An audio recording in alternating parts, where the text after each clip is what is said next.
Perkenalkan, nama saya Luise Teresia, SHLLM. Saya adalah salah satu dosen pengajar di Fakultas Hukum Universitas Palangkaraya.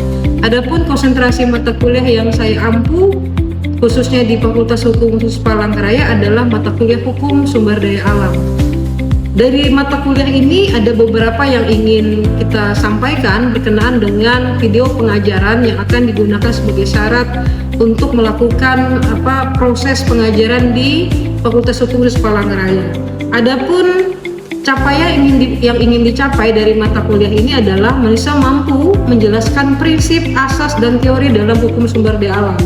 Mahasiswa mampu merumuskan masalah dalam hal yang berkaitan dengan hukum sumber daya alam. Mahasiswa mampu menjelaskan berbagai pengertian hubungan dengan mata kuliah hukum sumber daya alam dengan mata kuliah hukum yang berkenaan dengan hukum sumber daya alam. Mahasiswa mampu mencari permasalahan di bidang hukum sumber daya alam dan menganalisis putusan hakim dan mencari pemecahan masalahnya. Dan yang paling penting adalah mahasiswa mampu memberikan suatu makalah tentang hukum sumber daya alam dan mempresentasikan serta mendiskusikan dalam kelompok mata kuliah hukum sumber daya alam. Adapun mata kuliah sumber daya alam ini merupakan salah satu mata kuliah yang memiliki nilai bobot 2 SKS yang ditempuh oleh mahasiswa pada posisi tingkat semester 5. Adapun kode mata kuliah ini yaitu 1 EAF 335020. Dalam pembelajaran ini ada menggunakan rencana kegiatan perkuliahan. Rencana kegiatan perkuliahan itu dilakukan sebanyak 12 kali pertemuan dengan poin yang sudah ditentukan pada rubrik pembelajaran. Adapun 12 kali pertemuan ini ditentukan pada pertemuan pertama sampai pertemuan kelima itu menyampaikan materi yang akan disampaikan kepada mahasiswa serta beberapa tugas maupun beberapa hal yang harus dilakukan oleh mahasiswa, misalkan dengan melakukan tanya jawab setelah melakukan respon terhadap materi yang diajarkan oleh dosen mata kuliah. Adapun pertemuan ke-6 nanti akan dilakukan ujian tengah semester di mana ada monitoring dan evaluasi, yaitu kegiatan untuk mengukur kemampuan seorang mahasiswa pada saat menerima proses pembelajaran yang dilakukan oleh dosen yang bersangkutan. Sedangkan pertemuan ke-7 sampai pertemuan ke-11 maka akan dilakukan pemberian atau penyampaian materi kepada mahasiswa sesuai dengan apa yang ada di rencana kegiatan perkuliahan. Sedangkan pertemuan ke-12 akan dilakukan ujian akhir semester di mana dapat melihat atau mengukur kemampuan mahasiswa selama mengikuti perkuliahan. Adapun di pertemuan ke-12 yaitu melakukan ujian akhir semester di mana dapat melihat dan mengukur kemampuan maupun kualitas dari setiap masing mahasiswa dalam menerima materi atau penyampaian materi disampaikan oleh dosen, yang akhirnya nanti merupakan menjadi nilai akhir yang disampaikan pada penilaian di DPNA yang meliputi pengaktifan partisipatif, hasil proyek, penugasan mandiri dan terstruktur, kuis, ujian tengah semester, dan ujian akhir semester, sehingga dapatlah satu penilaian akhir menjadi nilai mahasiswa masing-masing yang mengikuti mata kuliah hukum sumber daya alam. Selamat menyaksikan video PDD UKT-PT bidang pengajaran mata kuliah hukum sumber daya alam untuk kegiatan sertifikasi dosen 2026. Baik, selamat pagi, selamat sejahtera untuk kita semua. Hari ini kita akan melaksanakan pertemuan kelima. Minggu lalu kita sudah melaksanakan pertemuan keempat. Hari ini kita akan membahas tentang bagaimana cara menguraikan atau mengelompokkan sumber daya alam berdasarkan karakteristik, sifat, dan kewenangan pengelolaan sumber daya alam, baik yang dapat diperbaharui maupun tidak dapat diperbaharui. Minggu lalu kita sudah membahas tentang bagaimana menguraikan asas-asas hukum dan tujuan pengelolaan sumber daya alam. Nah, hari ini pertemuan kelima ada beberapa hal yang akan saya sampaikan berkenaan tentang materi hari ini. Sebelum kita masuk ke materi ke-5 atau pertemuan ke-5, apakah ada pertanyaan? Pertemuan keempat, silakan. semuanya gini pernah saya Greenhouse selalu di asas hukum di mengenai SDA ini kan ada yang namanya sustainability development goals, adanya keberlanjutan lingkungan. Nah, bagaimana cara kita menjamin keberlanjutan lingkungan ini itu bisa sesuai dengan peraturan yang ada? Baik, sebelum saya jawab itu, yang lain ada yang ditanyakan? Karena kita berhubungan dengan materi keempat, pertemuan keempat. Sebelum saya lanjut materi kelima, perlu juga memahami tentang asas-asas hukum maupun dan tujuan pengolahan sumber daya alam. Ada pertanyaan dulu sebelum saya menjawab pertanyaan temannya? Ada? Materi minggu lalu? Kalau saya melanjutkan itu, pertanyaan yang pertama tadi, bagaimana ketika implementasinya itu berbeda dengan asas hukumnya, itu konsekuensinya bagaimana itu? Sedangkan kebanyakan kalau kita lihat dari implementasi sumber daya alam yang dikelola melalui kebijakan-kebijakan, itu ada yang tidak sesuai dengan peraturan. Nah, apalagi kalau misalnya terdapat unsur keilegalan di situ. Baik, jadi pertanyaan hampir sama aja. Satu bicara tentang bagaimana asas hukum ini berkenaan tentang keberlanjutan dari sustainable development. Intinya kalau bicara keberlanjutan lingkungan itu dia taat asas. Kalau bicara tentang keberlanjutan lingkungan itu taat asas. Asas itu di atas peraturan hukum. Jadi misalkan hukumnya ini ada masalah. Kan ada 3 masalah hukum secara normatif itu: kekaburan, kekosongan, pertentangan norma. Itu masalah hukum normatif. Nah, untuk mengatasi ketiga masalah hukum ini biasanya harus taat asas. Menyelesaikannya dengan cara apa? Dengan asas hukum. Makanya kalau Anda menemukan masalah hukum di lapangan, ada pertentangan, ada kekosongan, ada kekaburan norma, asas yang digunakan. Anak hukum itu harus taat asas. Karena untuk menyelesaikan masalah hukum itu asas hukum yang digunakan. Asas hukum ini di setiap bidang ilmu hukum itu beragam. Hukum pidana punya asas, hukum perdata punya asas. Makanya kalau mau jadi seorang hukum itu dia harus taat asas.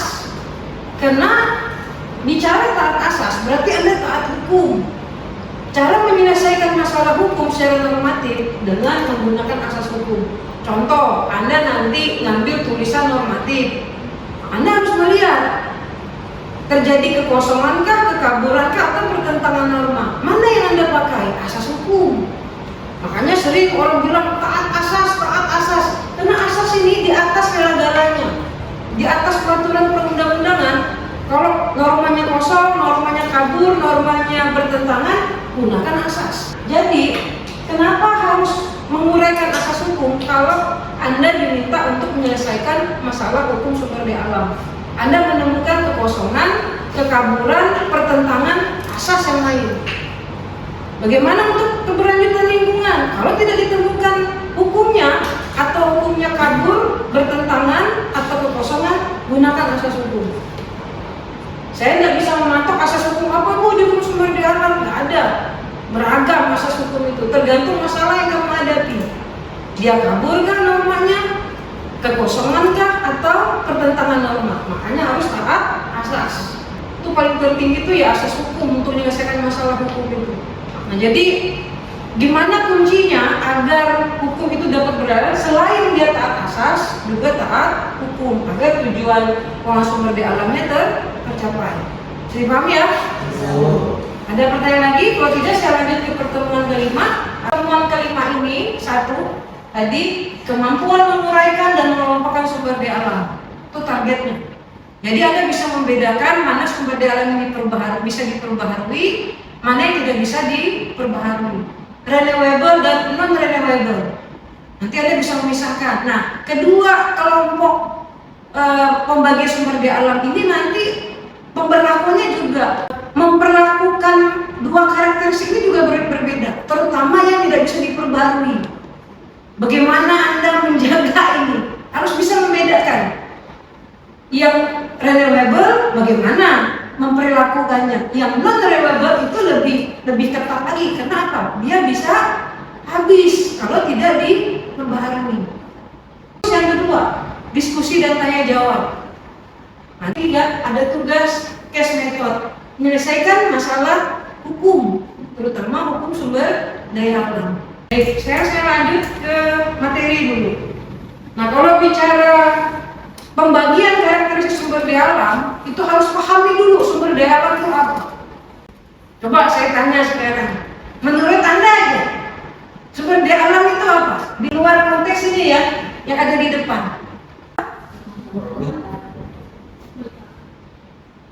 Manfaat, utilitas. Contoh, sumber daya alam. Saya ambil contoh lah, ini bisa Anda bedakan. Ini sumber daya alam atau bukan? Misalkan, ini contoh, padang rumput, padang ilalang lah. Itu sumber daya alam atau bukan? Kenapa? Karena dia masih bermanfaat. Contohnya gimana? Kalau dia bermanfaat? Kalau dia bermanfaat itu tidak mengganggu rutinitas atau kegiatan yang ada di lingkungan itu, Bu. Kan jadi ilalang. Otomatis setiap masyarakat yang mau lewat tuh misalnya kan pasti kan ganggu nih gara-gara ilalangnya, otomatis mengarah nggak ada manfaat buat masyarakat gitu. Oke, ada punya pendapat lain? Jadi bisa dipahami bahwa sumber daya itu dia harus memiliki nilai utilitas, kemanfaatan dari sumber daya itu. Nah, sekarang sumber daya alam itu adalah sumber daya yang tersedia secara alamiah dengan kondisi jika tadi manusia telah memiliki menguasai teknologi, ya kan? Di situ banyak batu bara misalkan, di daerah kamu banyak batu bara, tapi tidak dimanfaatkan dengan teknologi. Bisa nggak di situ sebagai sumber daya alam? Nggak ada. Contoh, kotoran ternak membuat kotoran sapi itu jadi biogas. Kotoran ternak, dalam hal ini sapi, kalau cuma keluar dari hewannya begitu aja bermanfaat apa enggak? Nah, tapi ini dibawa orang, kotoran itu akhirnya diproses menjadi sumber energi panas, namanya biogas. Terus yang kedua, ada yang permintaan untuk memanfaatkan, jelas ya? Contoh, misalkan dari negara luar, tolong kami kirimkan batu bara, tolong kami kirimkan sumber energi ini ke luar negeri. Ada permintaan. Karena kalau tidak ada permintaan, nggak mungkin diolah sumber daya alam itu. Nah, ini dua ini penting sebagai dasar bahwa sumber daya alam itu adalah sesuatu yang memiliki nilai utilitas dan didapat dari alamiah. Artinya apa? Sumber daya alam itu juga bisa dimanfaatkan dari hasil tangan manusia, tapi tidak dapat dari alam. Paham ya? Nah, ada yang alamiah, ada yang budidaya. Paham ya? Hei. Sekarang apa sumber daya alam itu? Kesatuan tanah, air, dan ruang udara termasuk kekayaan alam yang ada di atas dan di dalamnya merupakan hasil proses alamiah. Hasil proses alamiah baik hayati maupun non hayati, terbarukan dan tidak terbarukan, sebagai fungsi kehidupan yang meliputi ekonomi, sosial, dan lingkungan. Sumber daya alam itu harus punya fungsi tiga ini. Punya fungsi ekonomi harus, karena punya nilai manfaat secara ekonomi, bisa punya nilai jual. Nah, jadi sumber daya alam itu tadi dia kesatuan baik yang ada di tanah, air, ruang udara, termasuk kayak alam yang terkandung di atas maupun di dalam, di atas permukaan tanah maupun di bawah permukaan tanah. Apa yang ada di bawah permukaan tanah? Ada bahan-bahan tambang. Di atas permukaan tanah apa? Ada misalkan pohon, angin masuk. Di Belanda ada kincir angin yang digunakan untuk kehidupan masyarakat di Belanda. Bisa dipahami ya. Lalu berikutnya, nah sekarang kita sudah masuk ke sumber daya alam yang dapat dikategorikan dalam bentuk. Yang pertama, sumber daya alam dari bentuk nilai ekonomis. Tadi kan nilai ekonomis kan? Ekonomi, sosial, dan lingkungan. Harus memperhatikan itu. Apa yang pertama? Modal alam. Ini kalau sudah rusak, nggak ada lagi sumber daya alam itu. Makanya mata kuliah hukum sumber daya alam itu harus lulus dulu hukum lingkungan. Apa? Belajar hukum lingkungannya dulu. Karena lingkungan itu wadah sumber daya alam. Kalau lingkungannya rusak, sumber daya alamnya juga hilang. Yang paling pertama ada sumber daya alam modal alam atau natural resource stock. Artinya apa? Di sini tempat sumber daya alam itu. Kalau ini rusak, nggak kamu jaga, selesai sudah. Sungai tercemar, danau tercemar, kawasan lindungnya terbakar, pesisirnya abrasi, selesai sudah. Jadi yang harus dijaga itu ini sebenarnya modal alam. Kalau ini sudah rusak, sudah sumber daya alam itu ikut rusak juga. Makanya harus dijaga itu ini stok. Karena di sini tempat sumber daya alam itu ada faktor produksi, ada kayu, rotan, mineral. Ini tempatnya di mana? Di sini. Di modal alam ini. Ini kalau sudah hilang, rusak, ini pasti juga tidak ada proses produksi. Nah makanya ini yang harus dijaga itu. Jadi kalau bicara hukum lingkungan itu ada 2 sanksi yang akan diterima manusia. 1, sanksinya apa? Sanksi dari alam. Gunung meletus, banjir, tanah longsor, tsunami, itu sanksi hukum alam. Tuhan yang kasih. Ada sanksi hukum positif yang dibuat manusia. Berbagai macam undang-undang sektoral yang Indonesia miliki itu bicara hukum positif. Orang tidak boleh nambang sembarangan, kalau nggak ditangkap, proses hukum. Itu hukum positif. Tapi kita rasakan di Sumatera dan Aceh, itu hukum alam yang jalan. Nah lalu kedua kategori sumber daya di atas perlu adanya upaya untuk pelestarian dan menjaga keberlanjutan kemampuan daya dukung keterbatasan yang dimilikinya. Ini harus dijaga. Dari beberapa pembagian sumber daya alam, 2 ini yang paling penting. Ada 2 norma saya rasa yang harus dilakukan. Patuh pada norma agama dan patuh pada norma hukum. Nah lalu yang kedua, sumber daya alam berdasarkan nilai ekonomis yang terbarukan, renewable. Dia punya 2 sifat lagi, memiliki titik kritis, ikan. Tadi kalau modal alam sungainya cemar oleh limbah B3 misalkan, hilang nggak ikannya? Mati.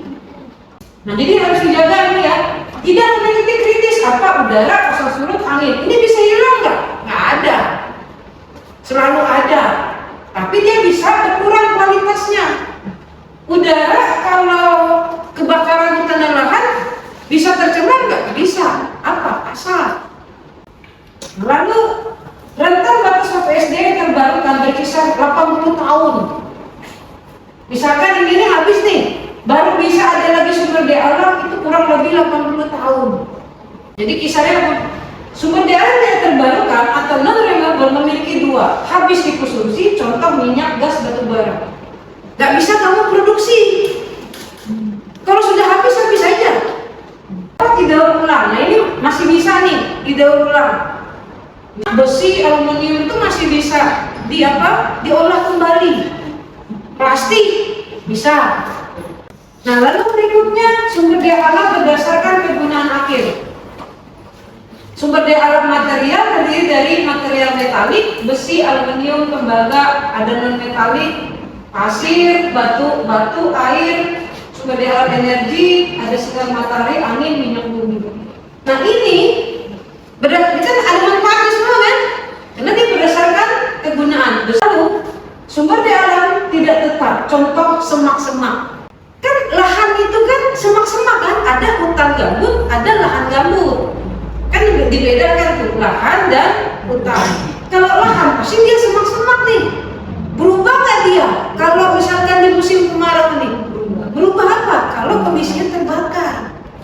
Punya nilai ekonomis? Iya. Bisa disebut sumber daya alam?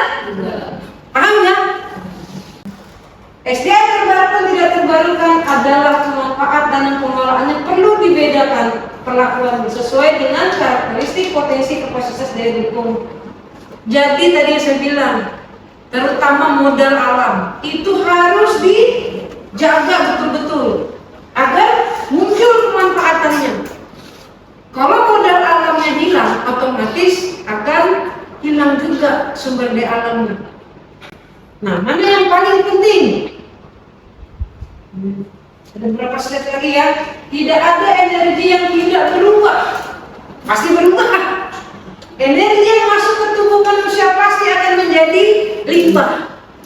Lalu berikutnya, setiap negara punya top konsumen, kunci ekosistem. Di Afrika, gajah yang mengendalikan ekosistem. Gajahnya luar biasa di Afrika tuh. Contoh, dia punya kutu di belakangnya. Tapi kutunya dimanfaatkan apa enggak? Dimanfaatkan oleh burung. Jadi sumber energi dimakannya kutu itu. Kutu yang di tubuh gajah ini bermanfaat nggak? Walaupun kutu ya, tapi bermanfaat bagi burung. Nah, kita nggak tahu di Indonesia nih siapa top konsumennya. Kalau di Afrika nih, gajah tuh luar biasa sebagai hewan yang dianggap memiliki nilai mengendalikan ekosistem ini. Jadi karakteristik sumber daya alam itu ada 3. Yang pertama sebagai stok tadi ya. Sumber daya alam berada dalam kondisi alami secara fungsional. Tadi kan sungai, danau, hutan berperan dalam pelestarian lingkungan hidup. Kalau hutannya terjaga, kalau sungai terjaga, danaunya tidak cemar, lestari enggak lingkungannya? Lestari. Artinya apa? Segala yang ingin memanfaatkan sumber daya alam itu, lingkungan itu aman dari rasa terancam, baik itu pencemaran maupun perusakan. Jadi yang pertama harus dijaga itu stoknya. Kalau stoknya rusak, otomatis sumber daya alamnya juga akan hilang atau punah. Tadi ditanya temannya, berkelanjutan enggak? Enggak.